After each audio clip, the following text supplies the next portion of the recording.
sandwiches, ice cream, coffee and snacks, and many other pleasing treats. Our foods are fresh and tasty, our drinks satisfying and refreshing. They're so good. Welcome to Average Joe's Drive-In. And now, on with the show. Hey everybody, welcome to episode number 82 of Average Joe's Drive-In. British, yes, Average Joe's Drive-In. There we go, words are hard. And with me this week is my good friend, Erik Marner. I think he's racking up the most times as a guest on the show now. I think this is either 4 or 5 times, so he's becoming a regular.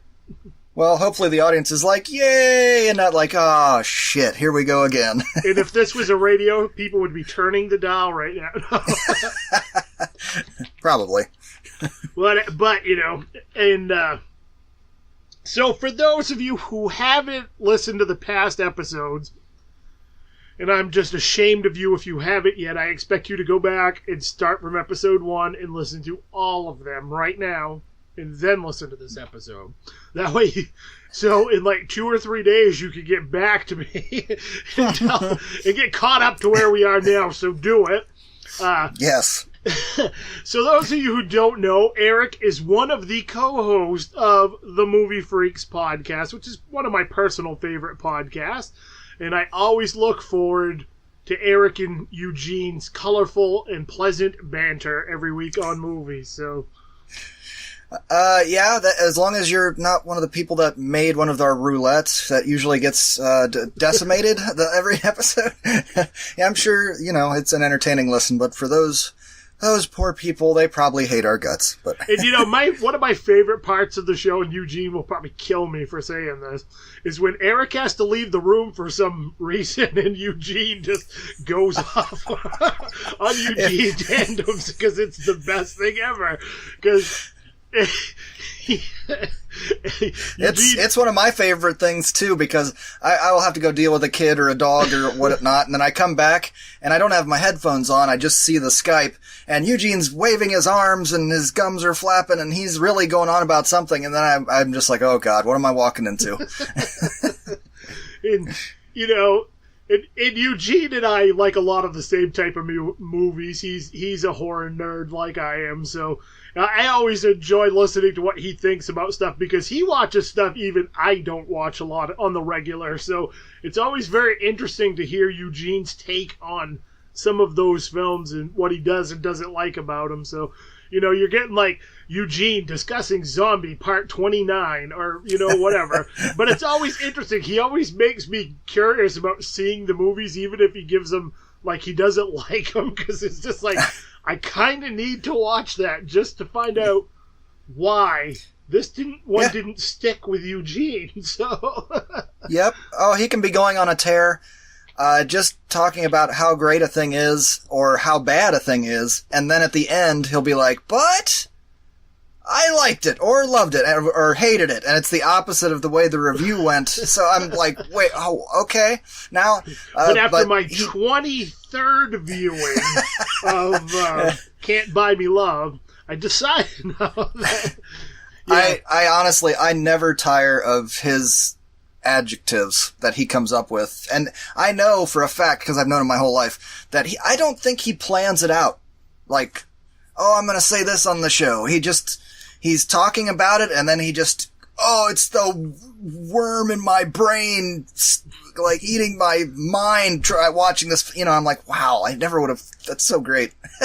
So, Eugene, when you listen to this episode, please don't, you know, hunt Erik and I down with any sort of sharp weaponry. We do love you, dude, you know, it's purely for entertainment, man. And we love it. So just keep being you, Eugene. Oh, I'm sure he's taking all this as a big compliment. As well he should. As he's taking notes, going, okay. No. Yeah. Okay, these two bastards have made the list. The list? Yep. I can cross off these two people. I just bump these ones up. You know. So... And, you know, it's, so how long have you guys been doing the podcast now? It's been like 4 years? 5 years? We started in April of 2014. Oh, wow. So, yeah, it's been over 4 years now, or over 200 episodes, 210, something like that. Yeah. It's pretty crazy. We usually only take about 2 weeks off a year, just when life is just completely not allowing for it, but usually when somebody's on vacation or something. Yeah. But, I know we talked about it a little bit before when I've had you on, but it's just I was thinking of that the other day. It's like, wow, you guys have really been doing that for quite a while now. So I just hit the year mark, and that seemed like astonishing to me that I made it a whole year, and that I'm getting on past 80 episodes now and barreling in on 100. I'm like,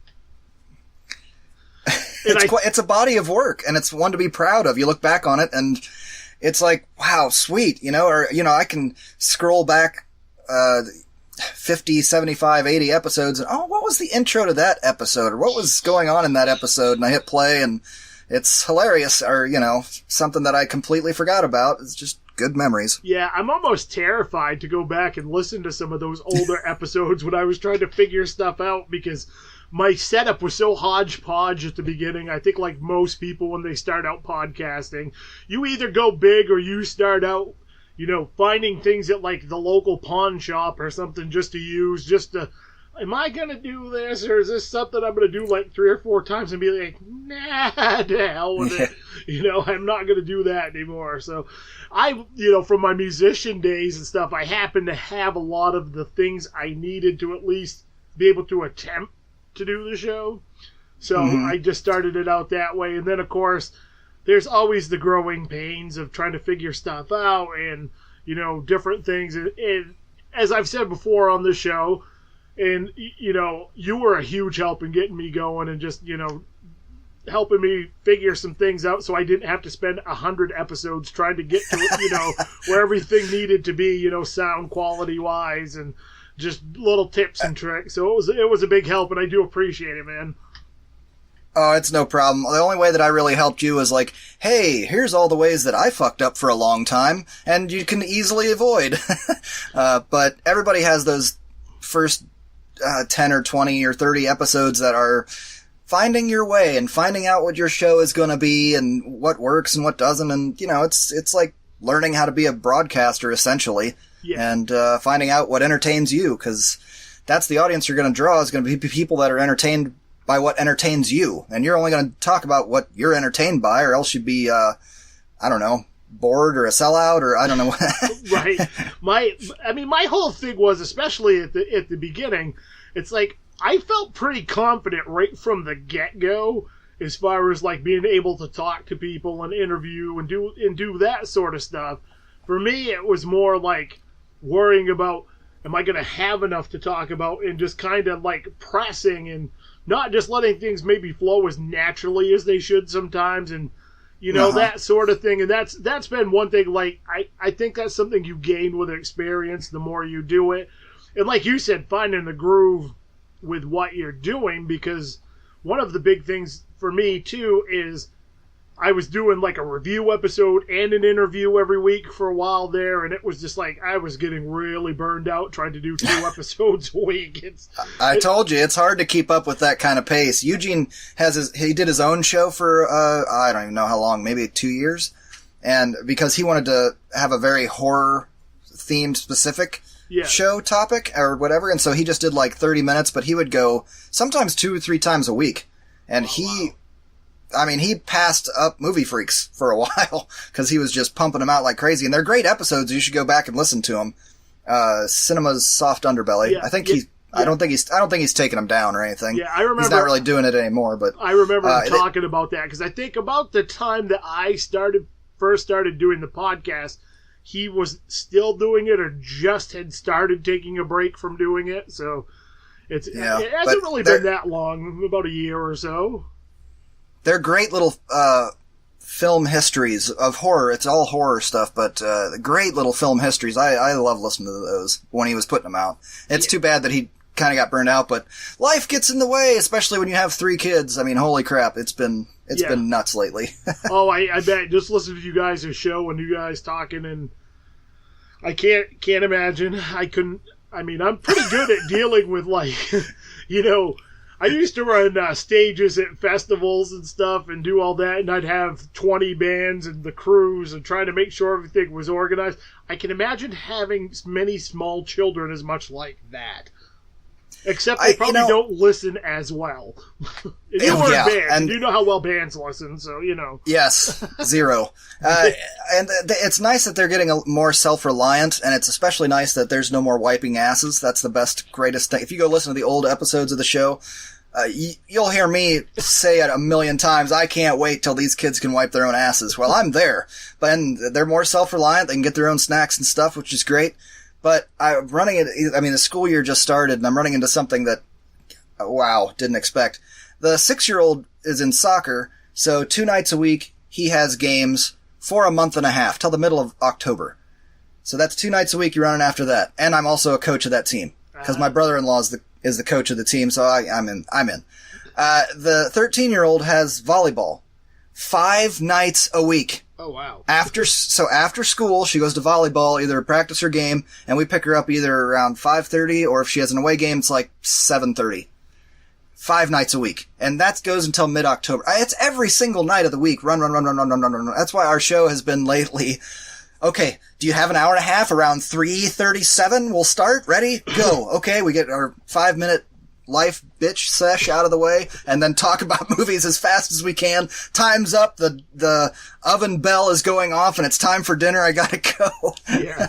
No, and that's why when I asked you earlier this week, because I had scheduled my guest for my interview stuff like 3 months in advance, so I was all set for my guest, and I was thinking I still had a few more guests scheduled, and then I got looking at my thing the other day, and I'm like, holy crap, I haven't scheduled anybody, because for a little while there, for those of you that listen to the show on the regular, I was having a lot of internet problems, and it was nearly impossible for me to do my episodes, because if you don't know, I do the majority of them via Skype, because most of the people that I interview don't live anywhere near me. I live out in the middle of nowhere, so it's not like everybody can just come to my house and hang out and do them, which would be amazing if that were the case, but it's not.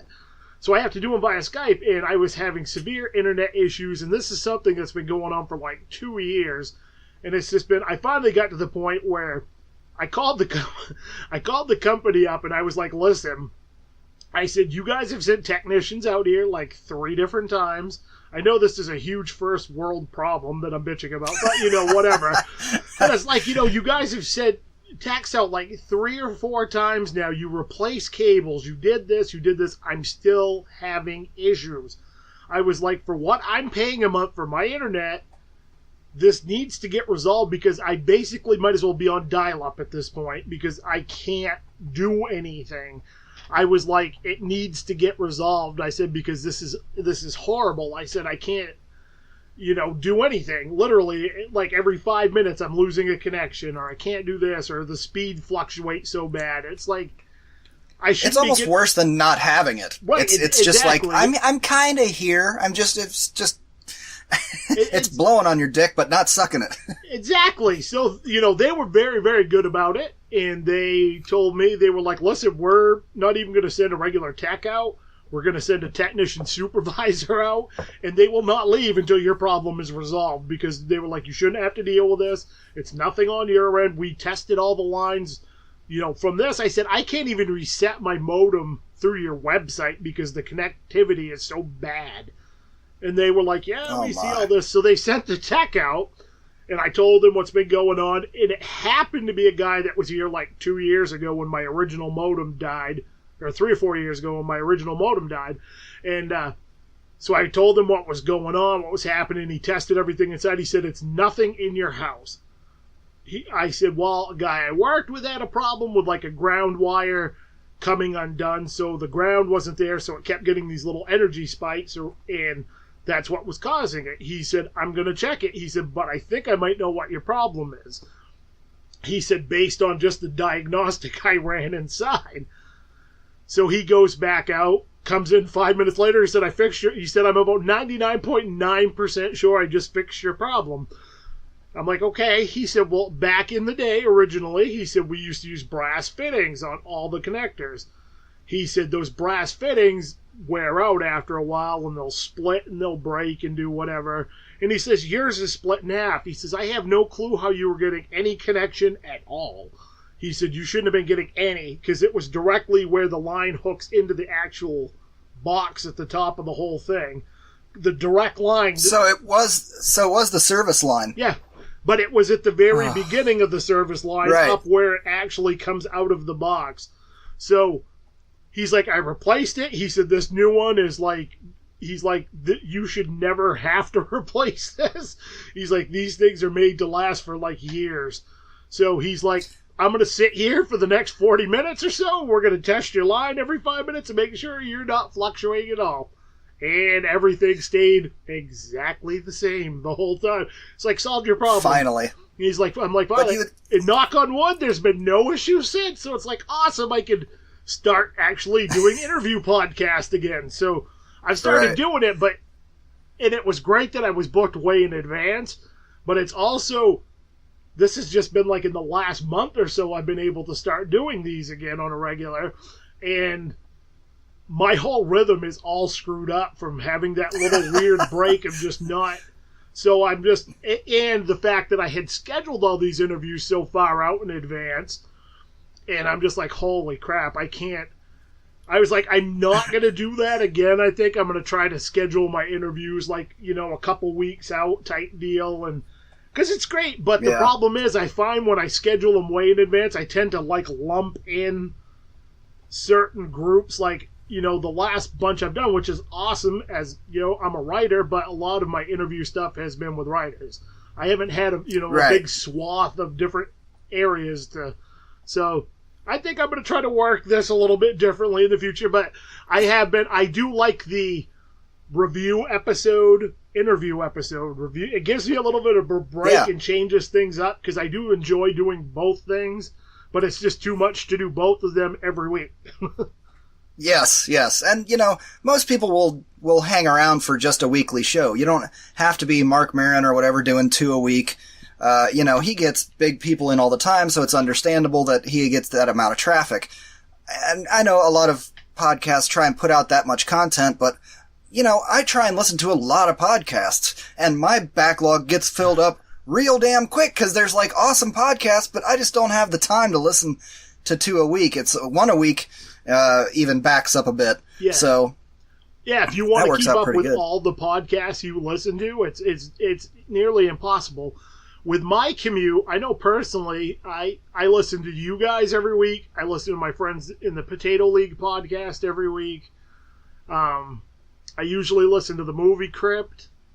I listen to the Shout Factory podcast occasionally, and I listen to. I didn't know they had one. I'll have to add that. They do. It's very interesting. They have some good guests on there, and it's almost like, behind the scenes type stuff you'd get on like features and news and different stuff, but and their episodes are usually like 30-40 minutes, so they're not like really long.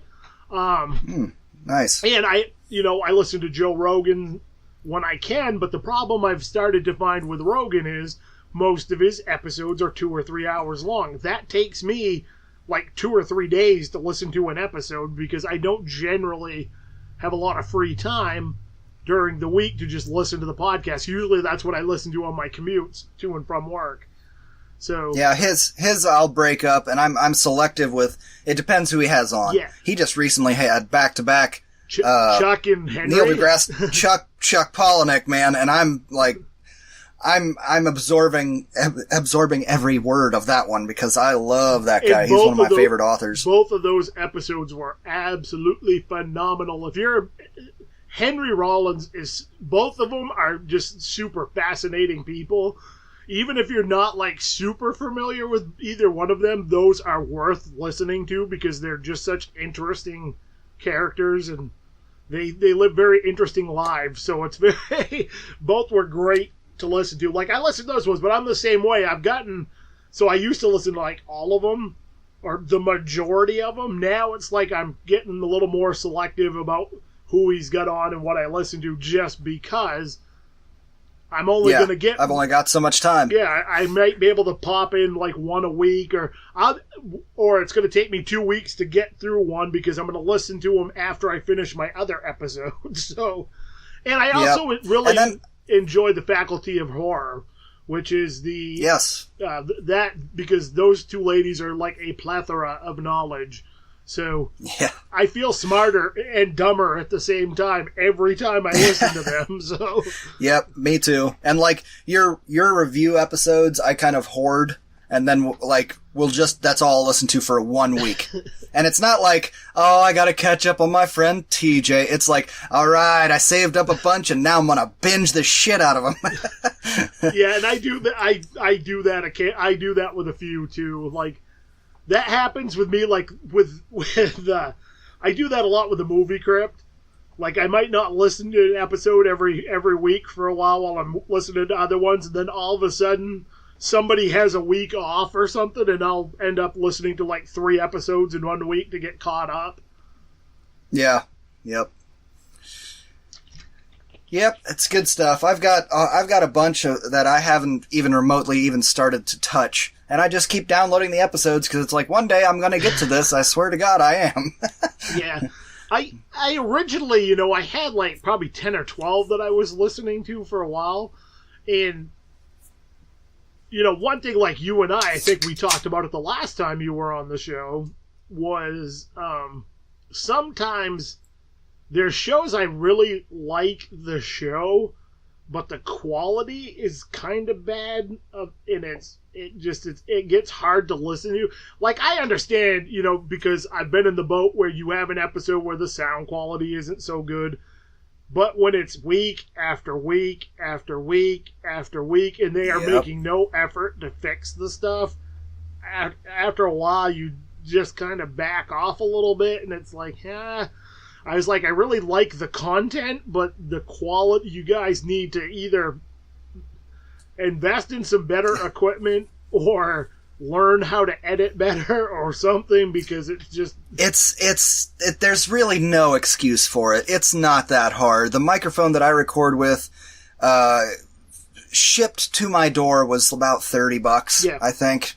Plugs directly into my computer. I've got a free program that you can find, a free open source program to edit with, and it's not that our show sounds like $1 million or anything, certainly not, but go back and listen to, well, if you can find them, the couple of the classic episodes that I've put out, where I literally had a microphone that I turned the computer speaker with Eugene Skyping to, so we both were on the same shitty mic, and it just sounds, it sounds like a phone call on speakerphone in another room, through a shitty, it's awful. The Skype thing it's a difficult way to do it, because I haven't really found a great recording program for it. The one I have works, but I have to do a lot of extra work to make sure they don't sound like dog shit. It takes me... I've looked, dude. I haven't found a good one in my hunting. It takes me, I probably spend an extra 30 or 40 minutes editing, which may not sound a lot to everybody else, but when you're spending 2 or 3 hours already doing different stuff, that ends up being a lot of extra time, especially when you're not getting paid to do this stuff. This is something we do because we enjoy it. And I haven't found any other way to do this and make it sound decent but with one I'm pretty happy overall with the one I use. I think for the most part the interview and review, the interview type episodes sound pretty good. They have a few hiccups here and there when it's running correctly, when I actually have internet that works. The way Eric and I are doing the episode today is a little different because we both have a podcast, so we both have setup, so we're Skyping over one device and recording over another. Not everybody can do that, so it doesn't... Yeah, that's a bit much to ask every interviewee to, okay, can you record yourself with a high-quality microphone and then send it to me? And I do occasionally have a guest, on that I can do that with, because I know they either are musicians or whatever, and they have that ability, but probably 9 out of 10 don't. So it's just, and I don't want to have to go through the whole process of trying to explain how to do this, and this, and this. I'd rather just, try to fix it on my end if I can, and now that things are running better, the last couple interview episodes I did, when I went back and listened to them, I was pretty happy with the sound quality. I thought they sounded fairly smooth, and there really wasn't too many hiccups in them, so... Again, it doesn't have to sound like it was recorded in a professional studio. It's like, as long as it isn't painful to your ears to listen to or actively annoying, then it's okay. And, you know, I'm not going to name the podcast that I stopped listening to because of that reason, but the thing was, there was 4 or 5 of them, and you can tell they're doing it via Skype a lot of the time, and the audio is out of sync in places, and there's just some of the audio is so bad you can barely understand what the people are saying, and it's just like after a while, it's like I literally cannot listen to the episode. It's like, because I'm missing so much of it because I can't understand what anybody's saying and this and that, and it's jumping around too much, and it's we might even be thinking of the same podcast, because there's one that I really like. It's actually kind of local to Ohio, but they do that. I don't know what program they use, but you can tell the one guy has a good mic and is recording a Skype call with 4 other people. Yeah, and everybody else sounds like crap, and he sounds okay, and the levels are all over the place. Even on professionally recorded podcasts, I get annoyed sometimes because the levels don't match. And I'm like, okay, either get on the mic, or in editing, y'all need to use some normalize or something, because I can't hear what you're saying, and when I'm driving around in my truck on the freeway, so I gotta turn it literally all the way peaked max, Yep. And then the other guy starts talking, and it's like, because it's blowing out the speakers. It's too loud. I think a lot of the majority of the regular podcasts that, I'm really into, do a pretty good job of that anyway. Like I said, everybody has those episodes once in a while where you're having some technical difficulties. Oh, I yeah. think most people will stick through you with that. But like I said, when it's week after week after week after week, and they're just not making any attempt whatsoever.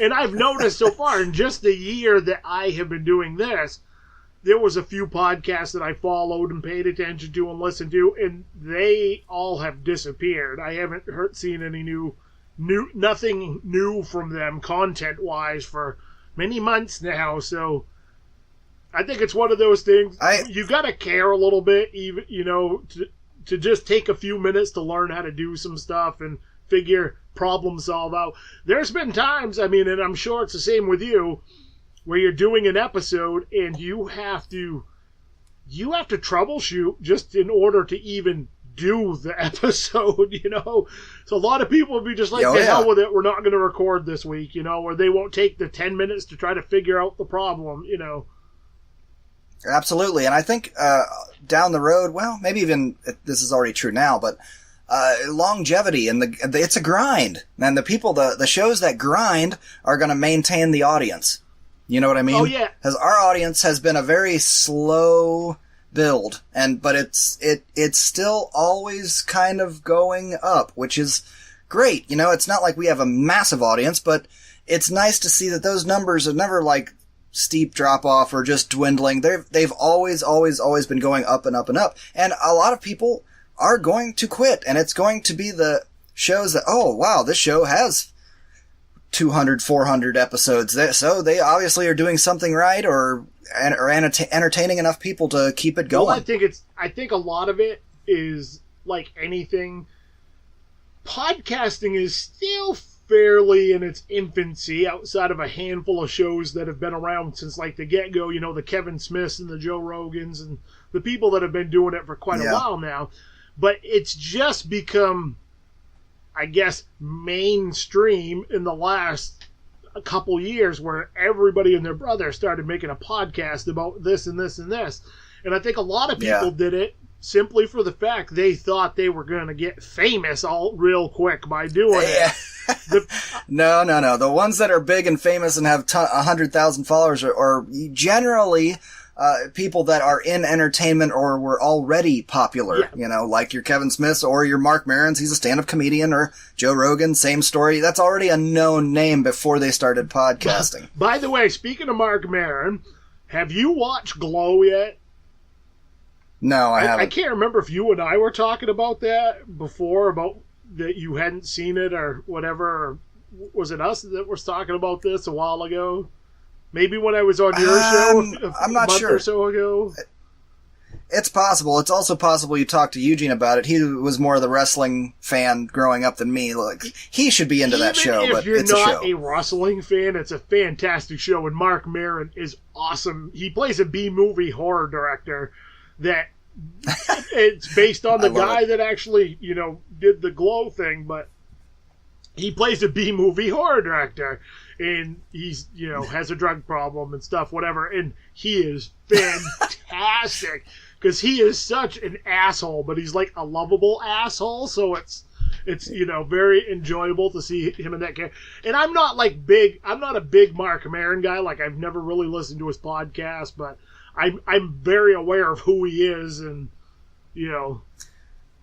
I only came to him through his podcast. I didn't realize he was a comedian or not. I didn't know him at all. That was one of the most popular podcasts, and I thought, well, I should check out some. Or it was either that or he had somebody on that I was interested in. So I started listening to him, and he really grew on me, and I really liked his super dry sense of humor. And so that's what drew me to him, and that's why I got involved. Well, I liked his stand-ups then after that. Just a really unique kind of stand-up comedian, and I really appreciated his anger, for lack of a better word. He's one of those people like me that we're always fucking angry, and it's a constant battle to keep it in check. So I haven't seen Glow yet, but I will check it out. Did you see that he was also cast in this upcoming Joaquin Phoenix Joker origin movie, that Todd Phillips thing? I did not. We were just, he's got a role in there somewhere. De Niro's gonna be in it. Okay. The girl that was Domino in Deadpool 2 is going to be in it. And Mark Maron. Oh, wow. And I'm like, what? Oh, and they recently, this was a story this week, Alec Baldwin was cast as Thomas Wayne. I was just going to mention, I did see something today about that he got cast as Thomas Wayne. So they are loading this and he just came out. They are, but then he just came out today and said, no, I'm not doing that movie after all. Scheduling conflict or something. So that was a whole 24 hours where, for a moment in time, Alec Baldwin was going to be Thomas Wayne. I'm just like, what in the hell is this movie? This is so weird. And I'm intrigued. Did you see the meme about something about kids these days think they know what they want, but they really want what they really want. They don't know it is Michael Keaton playing Yes, I just saw that today actually, where he's the old Batman in Batman Beyond. Yeah. I do want that, but I think we can also get Michael Keaton in for a Dark Knight Returns before we do that. Please, like old Batman, and that would be so awesome. I need to revisit the old Batman movies again. Like, I have all of them on VHS, but I haven't seen any of those for years. So I'm kind of like terrified to go back and watch them. You should be. You should be. I'm like, the first two were some of my favorite movies growing up, like ever. Like, these are my all-time favorites. And then going back, especially if you watch them with the mindset of a Batman fan, like of the comics, and you're like, why is there so many guns? And why is he shooting rockets at the Joker? Like, that doesn't make... There's so much guns and shooting. It's kind of weird. Okay. But then you go to Batman Returns, and it's bad. It's bad. And it's not uphill from there. Right. With the... Yeah, but it's one of those, like, I'm going to go back to it at some point. It's same with, like, the Superman movies, the original Superman movies. I haven't seen those since I was a kid. So, I have the first two again on VHS, so I'm kind of waiting until I can at least get 3 and 4 on VHS, and then I'm going to sit down and have, like, at some point, a Batman and Superman marathon of, like, the older versions of those films. So. The frustrating thing about the Burton ones is that the characters and the actors all are very, very enjoyable. Keaton is a great Batman and Bruce Wayne, and Nicholson's a great Joker, and DeVito's a fantastic Penguin, and Michelle Pfeiffer's an awesome Catwoman, and it's just there's these little elements all around them that's like, well, that's not really Batman. It's not really that much. into killing, do you or at least not on purpose. Do you think that had a lot to do with the time period, though? Totally. I mean, it was, you had Superman movies at that time, or before that, and this was the next step in the comic book movie, because nobody was taking any of them all that seriously. Yeah. And the Superman movies, if you go back and watch those again, which you absolutely should, the first one's great, the second one's great, the Donner cut's even better, if you can get that version. You have VHS, how long so is no. That? It might be like 5 hours long. No, I think it's shorter. Because a lot of footage was lost. I could be wrong. I don't think it's that much long. He cuts out a lot of that, I really just want to watch the original shit. just because I haven't seen it for so long that but you know what? Even though it's probably been 30 years since the last time I saw that, I could still hum you the music because I watched it so much on HBO as a kid, That was like one of those that seemed to always be on HBO. Yep. It's still a great movie. My only issue with it is it's an adult issue. As a child, it never bothered me. It was amazing. But as an adult, I'm like, so like you go back, you spin the world backwards at the end, and then just why don't you just always do that whenever there's a problem? And just stop using adult logic and look at the world through rose-colored glasses. That's right. I have to keep reminding myself, no, just look at it through the eyes of a child, and it's still just a wonderful and beautiful thing, and move on with your life. I mean, let's face it, all we are is giant kids anyway, so, I'm a 6'1" child a lot of the time, Yep. So, speaking of those on VHS, though, I will say, and this is part of where the title Movie Freaks comes from, is me and Eugene would collect movies and people would see our collections and they'd be like, wow, you're a freak. That's what they'd always say.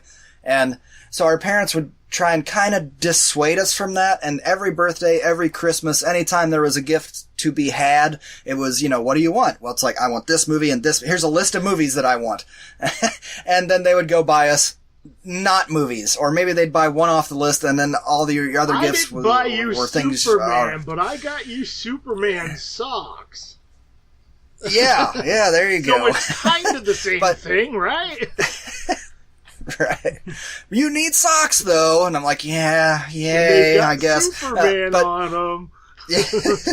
But there was one year where at Christmas time, I went and opened a box, and it was the clamshell VHS of Superman.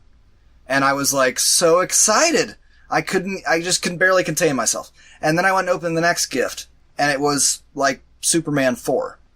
And then I looked at the remaining gifts and I was like, oh shit, son, it is on this year. And I got Batman Returns, and all the Superman movies all in one Christmas. Oh, wow.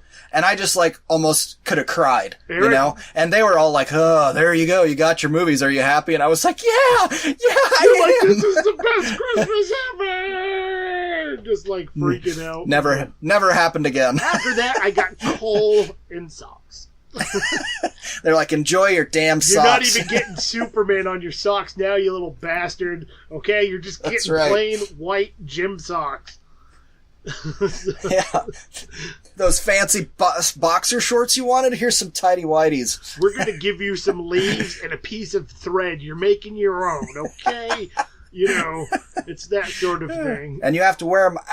You have to wear them outside your pants like you're Superman. So yeah. My parents never bought me movies. I don't ever remember anybody buying me movies, really, as a kid. My big thing, I think, was video games. I always wanted video games as a kid. But I always had a job from a young age, so I kind of always had money to spend, so I would buy movies occasionally, at the video store when they'd have, buy one VHS for $10, get the second one for $5. So I slowly had a collection there, and of course I did the thing like every other child in person in the 80s did. I had blank VHS tapes, and I taped stuff off HBO. I know, I'm confessing, I'm sorry.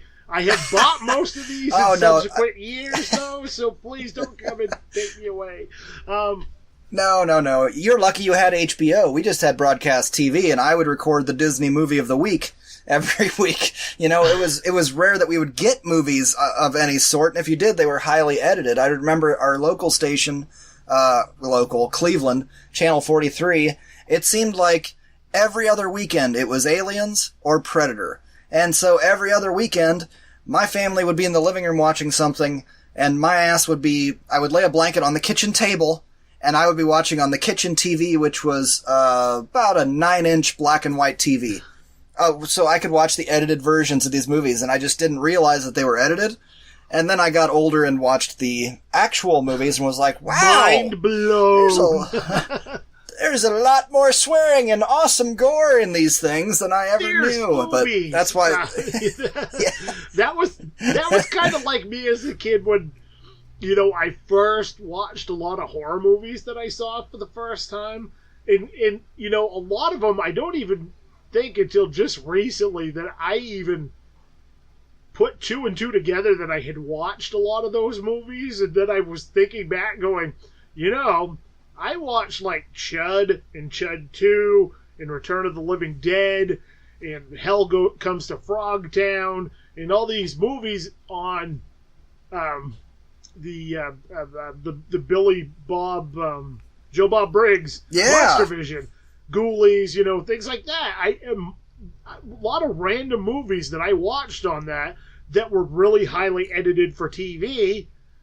But I watched them on there, and I guess I never, because I went a long period of time without seeing a lot of those movies, so I just was like, oh, this is the first time I've ever seen, wow, you know, but it's, thinking back now, for some reason, that I was thinking back at some of these movies, and I was like, you know, like, even Piranha and stuff like that, I know I saw a lot of those on that show back in the day, or shows very similar to that were on, like, public access cable type stuff, and I think we might have talked about it before, but like the old Godzilla movies, they used to have Godzilla marathons every summer on TNT or TBS. So I have seen, I think, the majority of them, but I couldn't tell you anything about any of them because it's been so long since I've seen them, and I never actually watched the non-cut versions of them, you know, with parts missing and whatever. Yeah. It's weird, dude. Growing up, like, it's probably just because of where I grew up and it's so puritanical here in the middle of Amish country, but horror is a whole genre that just kind of missed me. Or I missed it, I guess I should say. But, like, none of my friends watched horror movies. We didn't talk about horror movies. I just never thought about it. I saw a handful of movies on local TV of the ones that you mentioned, like, it's not even technically horror, but like Beastmaster, I remember seeing, and The Stuff, and Piranha. I remember seeing those as a young kid, and they freaked me out. There were a scene in each that really messed with me, and I think it was Beastmaster, where you got those weird vampire bat people that would like hug the people and suck all their juices out or something. Seen Beastmaster. I just watched it last October. Podo and Podo. Yeah. Yes. I just watched it last October for the first time in like 20 years. And I was like, oh my god, that's the scene. I remember that scene. Like, that's the only thing I remembered. I didn't know what movie it went to, but it was that. And I remember it freaking me out as a little kid. The Stuff freaked me the hell out when I watched that thing on local TV. And then I watched it again here in the last couple years.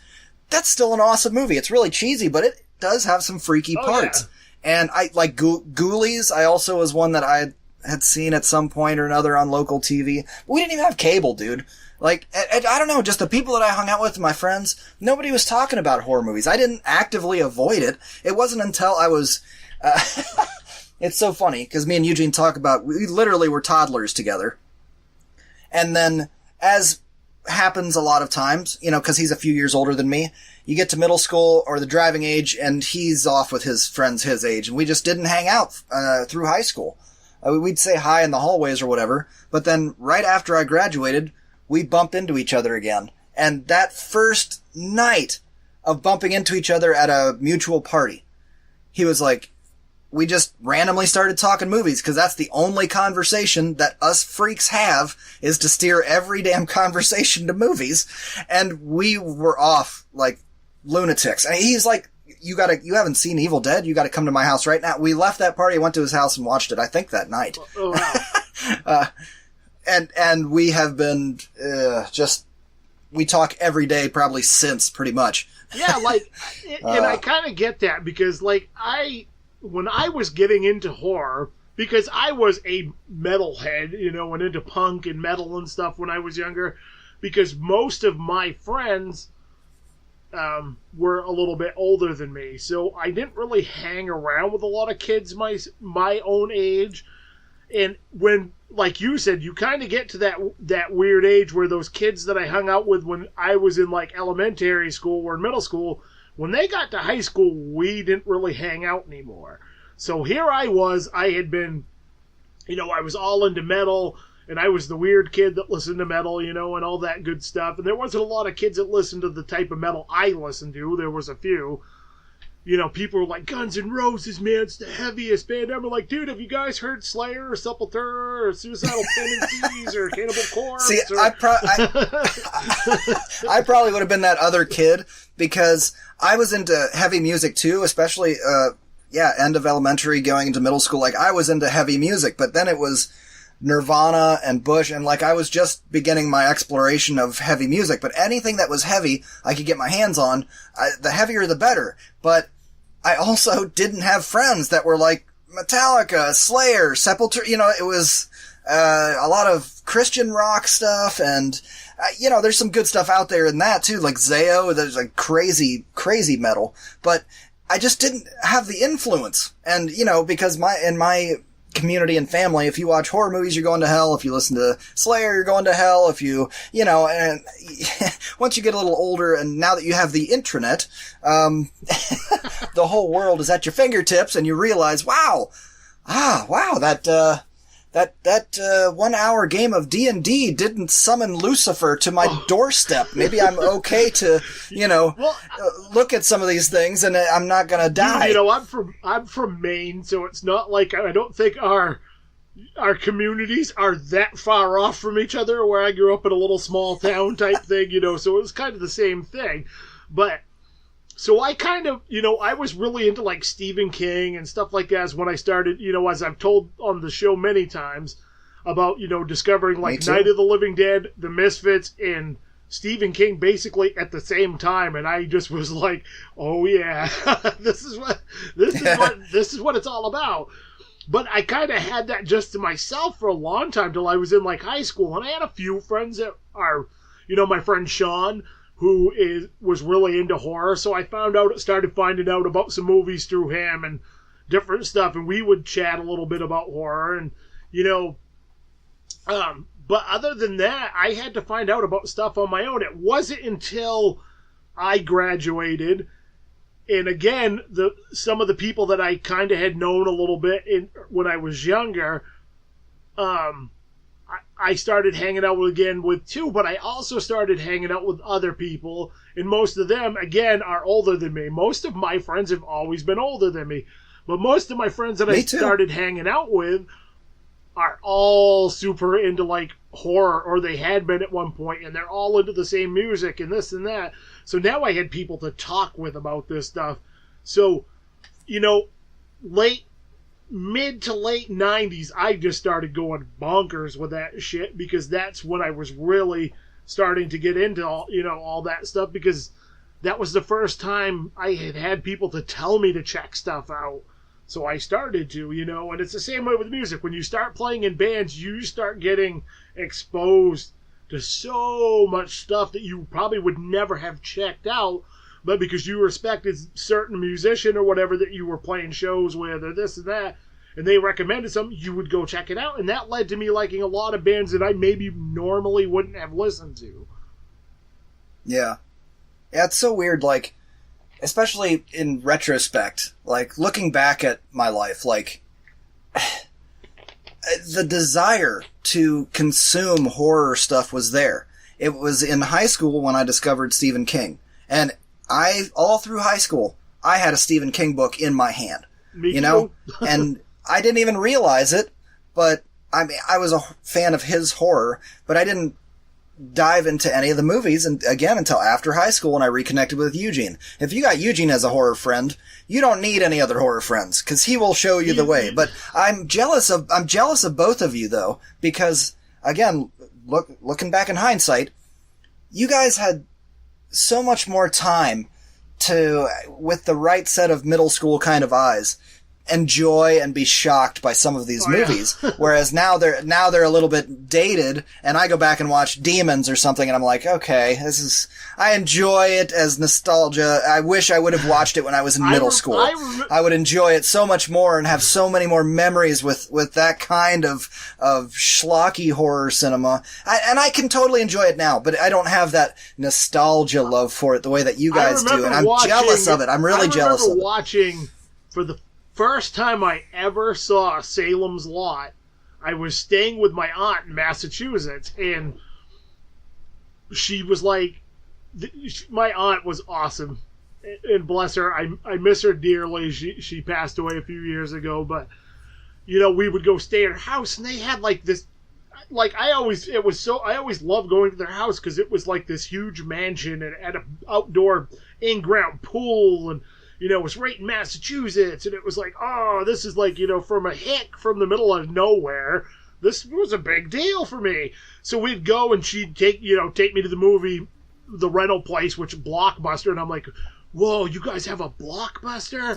It was like, that was a big deal. And I think I might have been like 14 or 15, and I rented Salem's Lot and a couple other movies down there. And I remember watching Salem's Lot. And I mean, I feel kind of embarrassed because I was like 14 or 15 at the time. But that movie scared the shit out of me. It was he was so creepy in that movie when you actually get to see the vampire just creep me the hell out.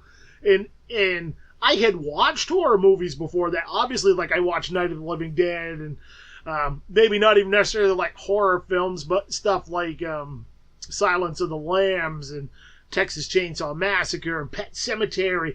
But something about that vampire and just the whole spirit of that movie just gave me the willies for some reason, And I have memories of stuff like that the first time watching them and just them creeping me out so bad. And then there was, Well, and it was a steep curve to get into horror when you haven't really watched any until you're 18. And I remember, I've told the story before, convincing my mom, like, you gotta let me try some of this horror stuff. And so just please let me rent one. And I remember going in the back of Eugene's video store where he worked, because they had hid all the horror in the back room. I went back there and I'm looking around and I'm thinking, okay, I gotta find one that will convince my mom that it's okay. So, I can't get something with this crazy demon thing on the cover, because that's gonna be an instant no. So I'm looking around, I'm like, okay, the tagline of this one is, have you lived any good books lately? And it's just got a book and a guy's face on it. So, like, that'll be okay, probably. And she's like, as long as you promise that if it gets gory or demonic or anything, that you will turn it off. And I was like, I promise. So we went home and popped in the Mouth of Madness. You picked the wrong movie, sir. And so when it got to the point where it was a little shaky throughout, but when you got to the point where he's being pursued by every frickin' demon from hell that has just risen up, he's running that flashy alleyway, whatever, my mom looked at me and was like, okay, are you gonna turn this off? And I looked at her and was like, And she went upstairs in that mode of that passive aggressive, I'm just going to give you the I am so disappointed in you speech later for the guilt trip. And I was like, I just have to see how this ends. And what a fantastic movie. That's one of the first horror movies that I truly watched was In the Mouth of Madness. I just recently bought the Scream Factory version of that, and I'm saving it for October because I haven't seen it for a while. And I'm like, I've held off on watching my Prince of Darkness Steelbook and In the Mouth of Madness because I am waiting to do a double feature of those in one night because those are two of the most bonkers Carpenter movies there are. So good. They're so good. That's I'm holding off. I was like, I only gotta hold off another month. I was eyeing In the Mouth of Madness hard the other day. I was like, you know, dude, I could watch this. I've got I've got 2 rows of VHS horror sitting on my floor, and I've been stockpiling for the last year. And some of the things I'm like, I'm ready. I'm ready. But this is why I do the horror-thon in October. I just wait, and then in October I binge it. And this year, I'm telling you, dude, I think I'm gonna go for a personal record. I think I'm gonna try and almost double my personal record. If work doesn't kill me, cause I've kind of got this promotion thing at work going on, and so I'm having to do a bunch of training, so it's taking up a lot of my time. It's all good stuff, but, I am feeling the fiend for the horror movies bad. I'm kind of in the same boat as you as far as the VHS horror goes. The majority of the VHS horror I have bought, outside of a handful that I was just like, no, watching this when I get home, because I really, really want to, watch this one, because it's been a while since I've seen it. I've done pretty well with not watching all those. So many of them I have either never even heard of, so that's probably not a good sign. But I'll watch them anyway. And then there's a lot of them that I saw once or twice, and I was like, in the spirit of Eugene, I was like, I didn't really like these, but I'm going to give it another watch. So I'm going to kind of force myself maybe to like this film, or just reaffirm the fact of how shitty I thought the movie was the first time. Well, that's another perk of being a VHS hunter, is that if you watch a movie like that and you're like, it's a one and done, but then you see it on VHS and you're like, I paid $0.25. Or the VHS for sale, you're like, maybe I'll give it another chance for a dime. Why not? You're not out multiple, and that's the thing with, especially I find with horror, I'm a lot, most horror is generally a little more expensive than just your big budget action films and stuff that you can find for $1 or whatever. Horror films, a lot of them are out of print, or they were released and they're no longer in print. So in order to find copies of them, it's like, That's why I think when you look at a lot of the VHS, I think it's one of the big things that kicked off the VHS resurgence, of people that are, not that it's still a pretty small amount of people, but I think it's the big thing that kicked off that boom was the people who are horror movie nuts that just, there's something about having a horror movie on VHS for us, for those of us that grew up in the 80s and early 90s. It's an experience. It's a weird, like, time travel thing. Like, you pick that horror movie up and you were like, I remember I had walked by this movie 25 times in the video store and I never rented it. Or I rented it and it scared the ever-loving bejesus out of me, or it was terrible and I've never seen it since. So it's such a weird thing, and but I think it's... I agree. It's a little weird, but at the same time, here's where it's going to get weirder, because I'm also a comic book dork. There are people like me who sometimes you pick up a batch of old comics, or somebody throws you a batch because they're just getting rid of them for... They don't know what to do with them. Here you go, have them. You pull them out of the plastic, you open them up, and there's a smell to it. There's a very specific smell. And sometimes it's like, an old book. Like, it's so good. That's pure nostalgia. And it's the same way with some of these tapes. You pull the tape out of the sleeve, and there's almost a smell to it. You put it into the player, and you hit play, and it comes up with that green screen and coming attractions, and it's a little bit crackly. Static. Oh, yeah. Yep, it's got the crackly, and it's like, boom, I'm 7 years old again, and I just rented this shit from the mom and pop video store. That's when I go and let's go melt some butter and start rubbing it on my nipples, and I mean, oh, wait a second, I'll have to cut that part out. No, but you're like, oh, the good old days. No, yeah. Nostalgia is a warm blanket, dude. It's a warm blanket, or a warm bowl of butter, whatever. So yeah, you get that nostalgia feeling with that. So that's a big thing with it. But what I was saying about the horror movie thing is as a horror movie collector, you go through all those things where it's like when you find horror movies on VHS, it's like you struck the lottery, because that seems to be the first thing that gets picked over. Like, I was at the store the other day and my buddy was there and he was like, dude, weren't you looking for The Frighteners? He said, I have a VHS copy of it. I'm like, no way. He's like, yeah, I'm going to go get it. He come back and he's like, dude, it's gone already. He said, we must have put it out. I went out and it was nowhere to be found on the shelf. He's like, they probably had just put it out, but somebody, as soon as they saw that, snagged it. So, like, when I do come across horror stuff, even if it's something I'm not a big fan of, or I've never given a chance to, I'm going to grab it for a quarter because I may never find that again, type thing. Absolutely. Absolutely. I've got, just in the last couple of weeks, I've snagged a half a dozen horror movies, and they're ones that I've just never watched, but, for a dime or a quarter or whatever, why not? Like Misery, I've never watched Misery. Altered States, never seen Misery is fantastic. I have the Blu-ray, the special edition Blu-ray of that, and it's, this Kathy Bates is so terrifying. Yeah. Firestarter, I've never seen Firestarter. Might as well check that one out. The best score that I've had recently, though, The Hitcher. Ooh. Got the HBO release, The C. Hitcher. Thomas Howell and Rutger Hauer? Yep. Yeah. Yep. I watched that once, and I remember it being very, very tense and creepy from what I remember. Yeah, but it's been a long time since I saw that. With a crazy kind of ending. It's been a long time since I've seen it, too. But like you said, honestly, any horror, I jump on. I don't remember the ending. But that's the thing. Even if I have the movie on Blu-ray or I have it on DVD, if I find the VHS copy of it, I'm generally going to snag it just to have it in the collection, because there's something about having that in that case. And that, yeah, like you said, there's that just weird nostalgia feel, So, and I think the good thing with horror, for me, it kind of depends on the movie. For me, like, I've come across a lot of Aliens.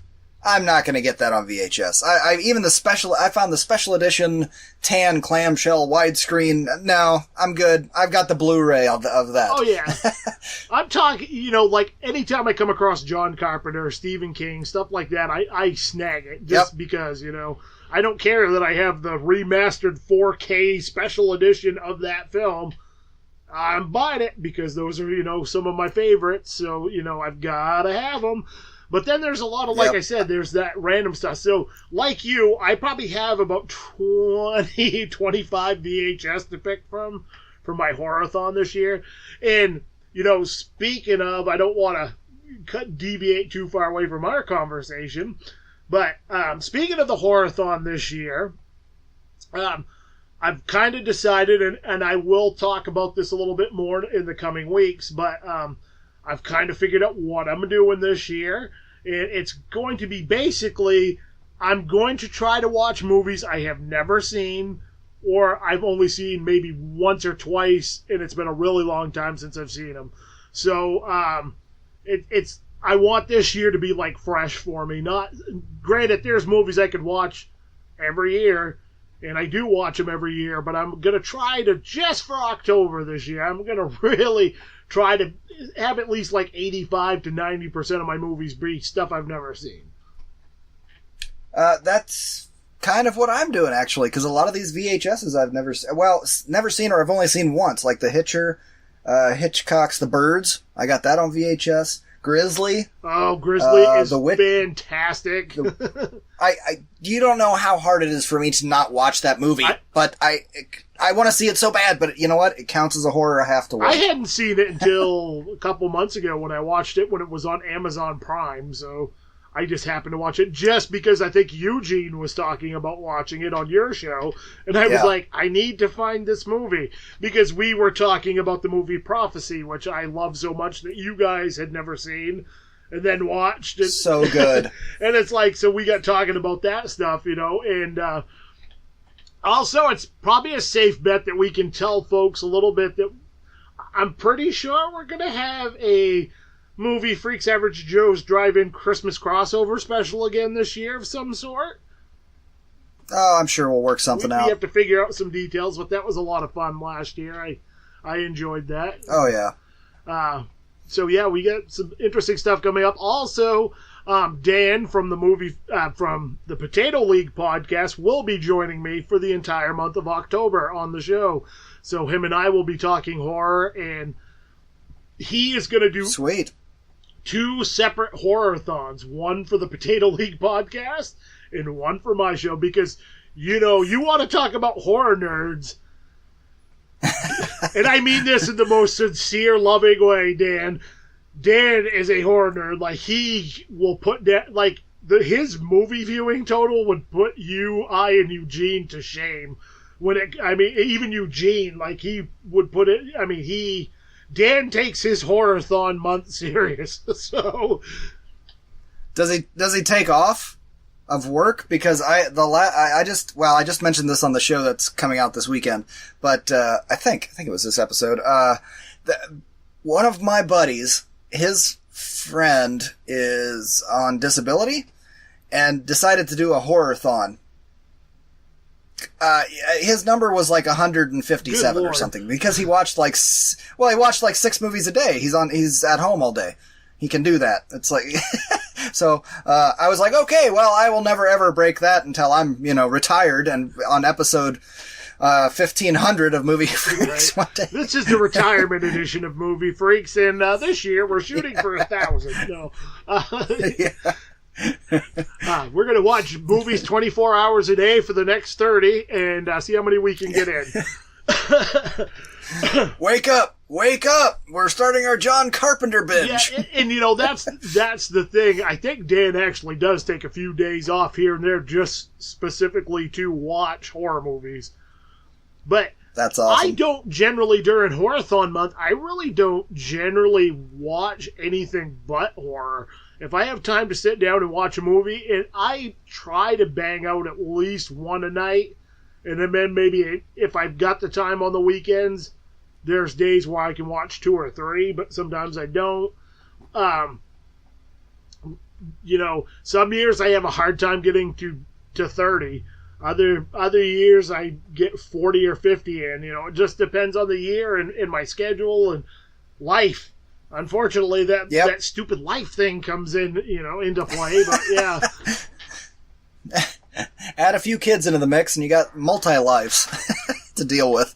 Trust me, I know. But at least I've gotten better at scheduling, and I just cut out other watching altogether in October. In October, it's just horror.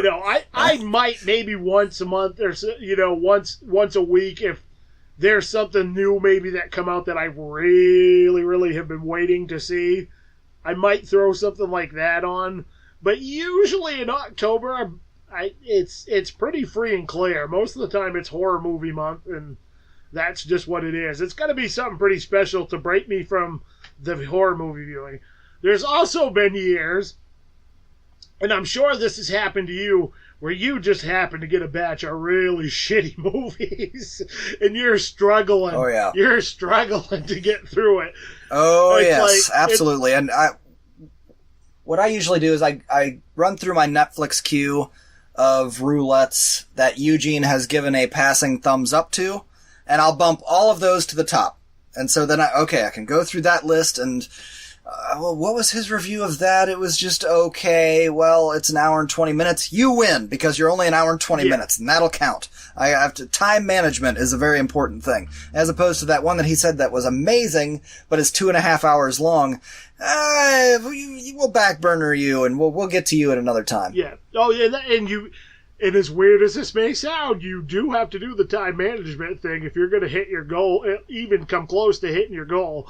Because you're going to look and be like, all right, I can watch 3 movies that are an hour and 15, because, a lot of horror's in that 80 to 90 minute range, some even a little less. So you're like, I can bang out these 3 movies, or I can watch this one that I know is awesome and is 2 hours long, and half of this other one that's an hour and 30 or 40 minutes. I'm going to go with the 3 shorter ones generally, Oh, I watched a couple last year that were an hour and like 12. Yeah. And those, just because it counted. in those, sometimes a lot of people will avoid those because of the short run times a lot of times. Sometimes those movies kick ass, though. They're fun. They're just... But you got to take them for what they are, because a lot of them are usually very low budget. When you start getting into that 70-minute time frame run-wise, they're either super schlocky or really low budget. So, yeah. While I am going to be trying to watch a lot of new stuff this year, and you got to take little breathers from the VHS as well. And it was ridiculous how excited I was about this, but okay, full confession. I don't own any Friday the 13th movies. Every time that I watched them, I just would go down to the rental store where Eugene used to work, and I'd rent one a night, and I would do that every couple of years. Just, I should go on a Friday the 13th binge, and I'd just rent one a night and go through the series. Well, I was at a Goodwill, and they were having a sale. It was buy one, get one on DVDs, and I said, does that count for the sets that are $5? Like, if I buy this set for $5, can I get another one for $5? And they're like, yeah. I was like, sweet! So I got a box set of Friday the 13th, all of them, for $5, wow. And then buy one, get one free. I got a box set of Pink Panther movies, like all 8 of them. That is quite a contrast in film styles right there. It is, but what a home run for $5. Oh, for $5, so you definitely... I am looking forward to revisiting some of the Friday the 13th. I'm not going to go through the whole series in Oktoberfest, but I am going to at least revisit the first 3 to 6. My favorites are generally the odd-numbered ones the even-numbered ones until part 6. Like 2, 4, and 6 are like my favorites of the series. Although, I bought them because, I'm me, and much like Eugene, I bought the Blu-ray, remastered version box set, and I've slowly been working my way through that, and they look fantastic. And I'll tell you, 5 was never one of my favorites, and I've slowly come around on that one. Much like Eugene, I forced myself into liking it. How many times have you watched it? That's, I'm probably maybe 6 or 7 times now. And there's a few other ones in the series that, especially the latter half of the series, where I have kind of slowed, I've only watched a few times because some of the later ones are just awful. I still like them, but they're awful. So I'm just in no rush to watch them type deal. But, yeah. So I totally get you there. But, yeah, I would say you're pretty safe with the first 7. After that, it gets a little wishy-washy, but, Well, there is a flip side of that coin, too, of being jealous about you guys having the nostalgia about it. I've only watched the entire series 2, maybe 3 times. So when I go back, I'm ready for part 1, 2, 3. Like, it's not that I'm not seeing it with fresh eyes, but you haven't watched them 20 times, like 20, 30 right. times. Yeah. It's not like I don't remember every single frame of them, so I can sit and pay full attention and like, wow, this is cool. Yeah. Oh no, I definitely there does that fatigue factor does come into play when it comes to certain ones. After a while, you're just like, I can skip that one. I know it by heart, so But yeah, man. Well, I know you've got a lot going on, and I appreciate you coming on the show. It's all good. So it was, like I said, it was very last minute that we finagled all of this and made it work. And I don't know about you. I hope you get an extra day or 2 off here for the upcoming Labor Day weekend. I do. I will probably be spending most of it in online classes, prepping for my new job, but that's a good thing. It's something I've been wanting for a long time, and I'm moving up. That would congratulations, not man! down, it's better to move up than down. Yeah. So, but it's okay. It's fine. I don't mind spending my weekend learning new things and getting ready for the next step. We didn't even get to talk about fantasy football. We're in the Potato League. Fantasy League, and we didn't even get to talk about our drafts, but that's okay. There's many fellow podcasters in that fantasy football league, and it's going to be a lot of fun, and I'm sure sometime between now and the end of the season, Eric and I will get back together, and we will rant about how poorly our fantasy teams are doing. And this is the first Oh, for time sure. I have played fantasy football. I've done fantasy hockey leagues before. I don't know if I've really mentioned on the show that I am a hockey nerd. I love the hockey. I love the football too, and I'm using the in front of everything like an old person should. So, Well, I am from the Ohio State, so I appreciate that. Yeah, that sounds way better than the Maine, because we have. So, yeah, Maybe you got to extend the. You got to go the Maine. the University of Maine.